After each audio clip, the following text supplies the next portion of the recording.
with neuropathy is that your nerve cells are starting to die. And it can occur in different places with different symptoms depending on what cells are dying. Things like, for example, Alzheimer's is an obvious example of nerve cell death. Things like ALS, things like Parkinson's disease. These are just all different formats, different disease states that result from nerves dying. And our endocannabinoid system plays a very unique role in trying to protect us from various kinds of nerve cell death.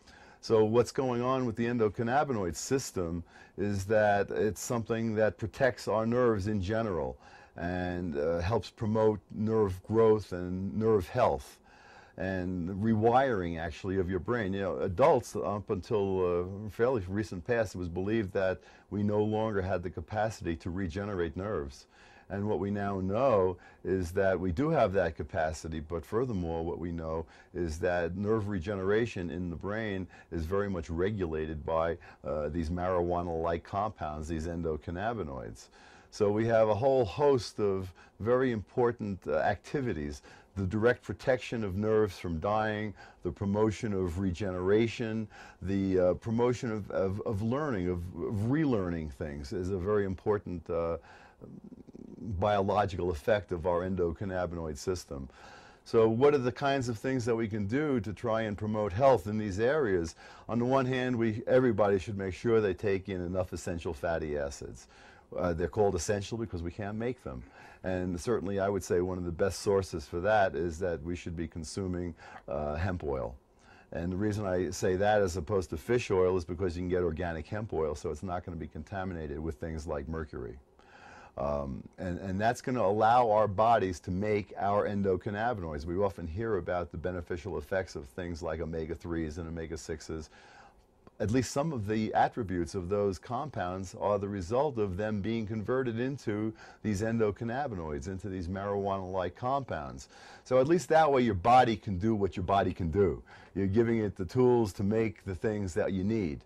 But in many cases, that's not sufficient, and we have to supplement beyond what our body can make. And there's only one planet, or there's only one plant on the planet that has the capacity to really mimic the way our body works with these endocannabinoids, and that's marijuana. So marijuana actually directly mimics these particular compounds, and as a result, it has these strong neuroprotective effects. But because marijuana and these endocannabinoids, their activities are so pervasive in our body, they literally regulate every system in your body: your immune system, digestive system, reproductive system, cardiovascular system. Everything in your body is homeostatically maintained by endocannabinoids, meaning balance. They are how our body tries to balance how we interact with our environment when our environment becomes stressful for us. Stressful psychologically, stressful biochemically. So these are very, very critical compounds, and the use of cannabis can have a profound effect in terms of helping to stop nerve degeneration, helping restore functional nerves, helping restore new ways of thinking. And this is just really touching on the surface of the humongous number of benefits that this plant can have for so many different illnesses. It's not that we should be limiting it to one thing or another. And what our cannabinoid system is evolved to do over many hundreds of millions of years has been to protect us from those kinds of imbalances, to restore the kind of health that we need. And because of our environment in particular, and because we are living longer, we need to be able to adapt very rapidly today. And we can't do that on an evolutionary scale. The way for us to do that as people, as intelligent people, is to make sure we're eating good diets, stay away from toxins, and eat these essential fatty acids, and when necessary, consume cannabinoids.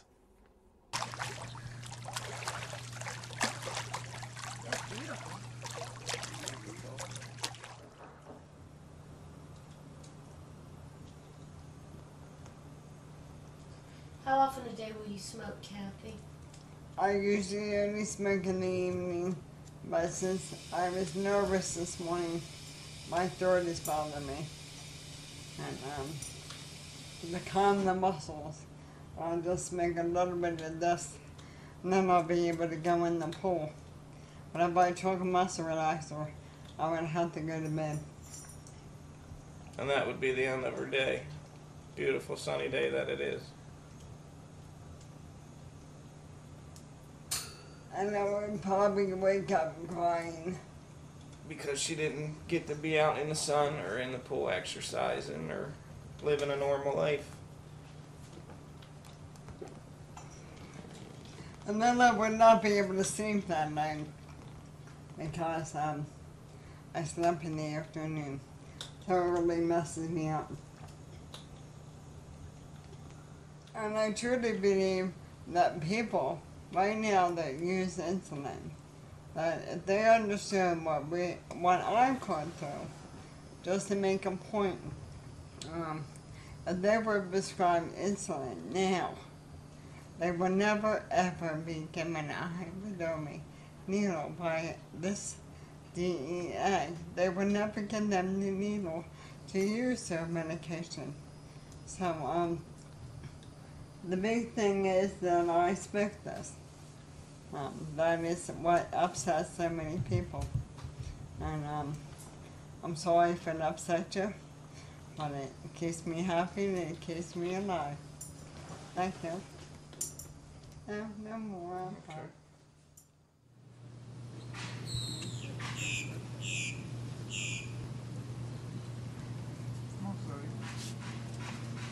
Dog's gotta get it.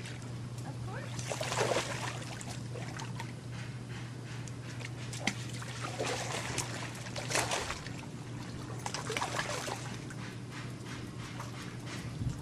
Oh, wait, you heard? Say it. This is the one thing she can do when she smokes pot. If she took a muscle relaxer right now, she wouldn't be able to do it. Where's the phone? How's the water on? So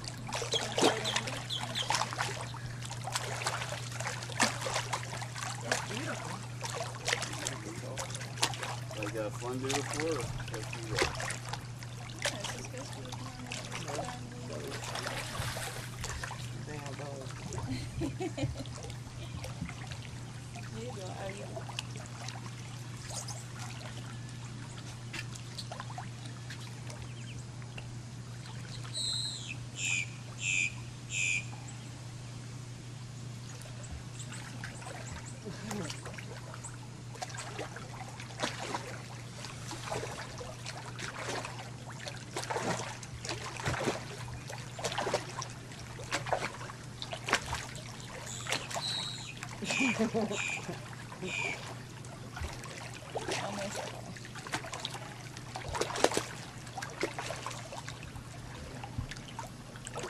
Feet down.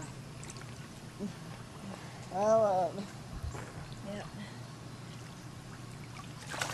This is the only place I can stand up. This is what keeps my legs very strong. Very strong. Well, see, and also, this is the only place I can massage my hands myself, like running them through the water. He's just scared of me in the So, I try to at work every once in a while I'm in here. That's another thing they told me to do, not to exercise. The doctor said not to overtire my muscles. Your teeth As are you can shattered. see, I do not listen to doctors.